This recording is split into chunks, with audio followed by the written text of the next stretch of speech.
నుంచి ఇటువైపు అది వెతుక్కోవడం కోసం ఈ మార్గం పట్టుతున్నారు అని అనుకోవచ్చా? ఎందుకంటే ఒక వాదన అయితే ఉంది. డెఫినెట్. ఎందుకంటే ఇది హైటెక్ యుగం, స్పీడ్ యుగం. ఎప్పుడు పట అని జరిగిపోవాలి. ఇదివరకు మీరు అన్నట్టు ఆర్టిస్టులు, హీరోయిన్లు అనేసి ఒక క్రమ పద్ధతిలో వాళ్ళకు యాక్టింగ్ అనేది తెలుసు చాలా మందికి. ఇప్పుడున్న జనరేషన్ ఏంటంటే చాలా మందికి ఏదో ఫ్లోలో వచ్చేయడం, అనుభవం, దాన్ని ఏమంటారు, లక్ దాని మీద వస్తుంటారు. ఏది ఏమైనా ఇలాగా ఒక హీరోయిన్ లా కాదు. ఇప్పుడు రాజా అనే ఆర్టిస్ట్ ఉన్నాడు, ఒకప్పుడు హీరోగా చేశాడు. ఇప్పుడు ఏమయ్యాడు, అలెలోయ అంటూ ఆయన ఆధ్యాత్మిక ప్రవర్తనలో ఒక ఫాస్టర్ గా తయారై అందరినీ చైతన్యపరుస్తున్నాడు. ఇప్పుడు రామ్ లక్ష్మణులు ఉన్నారు. రామ్ లక్ష్మణులు ఏంటి, ఏమి లేకుండా ప్రకాశం నుంచి నిరుపేద కుటుంబం నుంచి వచ్చి ఇప్పుడు కోట్లు సంపాదించి తర్వాత ఇంకేంటి, ఏం చేయగలం అనే సేవా మార్గంలో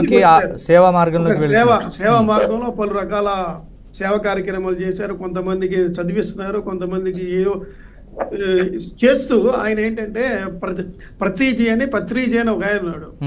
ఆయన ఏంటంటే పిరమిడ్ సంస్థ, ఆయన దగ్గరికి వెళ్ళి ఆయన మాటల్లో ఇన్స్పైర్ అయ్యి వాళ్ళ దగ్గరే కొంతకాలం ఉండి వాళ్ళ ఆశ్రమము, ఇప్పుడు వీళ్ళది రామ్ లక్ష్మణ్ది ఏదో ఫామ్ హౌస్ పెద్దది ఉంది.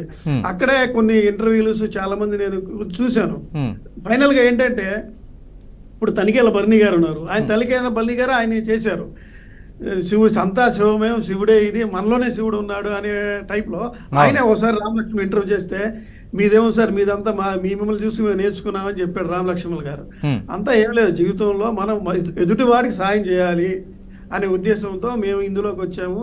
ఇప్పుడున్న జనరేషన్, ఇప్పుడున్న లోకాన్ని చూసి కొంతగా ఏదైనా ఆధ్యాత్మికంలో వెళ్ళాలని ఒక రంగ వైరాగ్యం కూడా అనుకోండి అని కూడా ఆయన చెప్పారు. రామలక్ష్మణ్ ఇంటర్వ్యూగా నేను విన్నాను పూర్తిగా.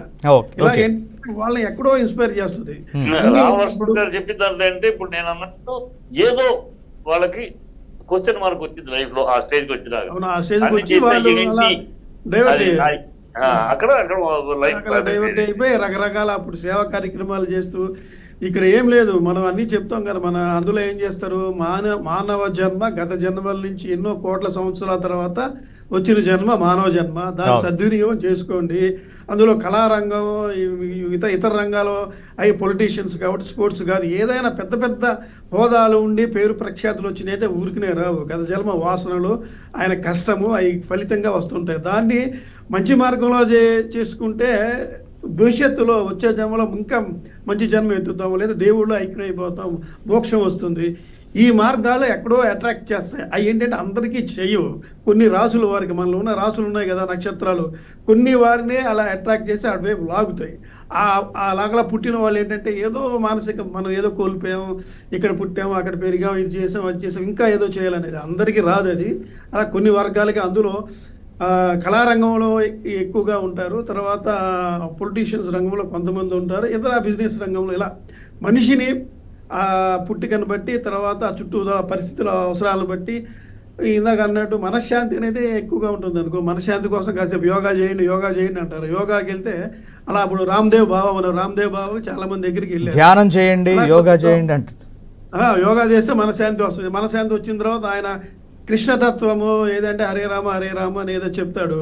అక్కడ బిగ్ షాట్స్ ఉన్నారు, హైదరాబాద్లో బిగ్ షాట్స్ అంతా ఆయన దగ్గర ఉన్నారు. ఎందుకంటే వాళ్ళ దగ్గర కూడా నేను వెళ్ళి కొన్ని రోజులు ఉన్నాను, దాన్ని బట్టి నేను అందుకే చెప్పగలుగుతున్నాను. అలాగే చాలామంది కొంతమంది చిన్నజీయర్ స్వామి ఉన్నారు, ఆయన దగ్గర కూడా వెళ్తుంటారు. వీళ్ళంతా చెప్పేది ఏంటంటే ఇది ఇలా ఉంటుంది, ఇది ఇలా ఉంటుంది, జీవితం ఇంతే, ఏం ఉండదమ్మా. ఇప్పుడు మన ప్రవచన ఎంత ఎక్కువ అంటే ప్రవచనకారులు, ఇప్పుడు మనకి తెలుగులో కంటే బాలీవుడ్ లో ప్రవచనకారులు, కర్తలు, స్వామీజీలు, బాబాలు ఎక్కువ. అక్కడ వాళ్ళు చేస్తారు.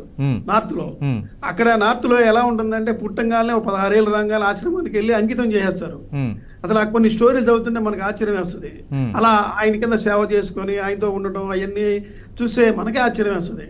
కొంతమంది తల్లిదండ్రులు ప్రోత్సహించి పంపుతూ ఉంటారు. అలా కొంచెం సన్యాసులు తీసుకొని స్వీకరించి జీవితాన్ని సార్థకత్వం చేసుకోవాలనే కోణంలో కొంతమంది వెళ్తుంటారు. ఆ కోణంలోనే ఇప్పుడు గుండు గీయించుకుంది. ఇప్పుడు గుండు గీస్తే ఏంటి, అందాన్నంతా దేవుడికి ఇచ్చేసినట్టే.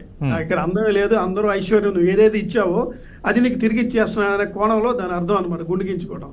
ఇలాగ స్వామి సన్యాసులుగా మారిపోయి, అసలు మీరు కాశీ వెళ్తే కొన్ని చోట్ల చాలా మంది ఉంటారు, మనం ఈ కామన్ మ్యాన్ అని కూడా గుర్తుపట్టలేం, పెద్ద భిక్షాట్లు ఉంటారు. కాశీలో మకా వేసి ధ్యాన మార్గంలో శివుడినో ఏదో ధ్యానించుకొని అక్కడ బాబాలు ఉంటారు, వాళ్ళ ఆశీస్సులు తీసుకొని వస్తుంటారు. మళ్ళీ ఈ రాగానే కొన్ని ఏదో విడిచిపెట్టి వస్తుంటారు. వచ్చిన తర్వాత దైనందిక కార్యక్రమాలు మళ్ళీ బొట్టు కొడితే మళ్ళీ వెళ్తుంటారు. ఇదంటే సైకిల్ అన్నమాట.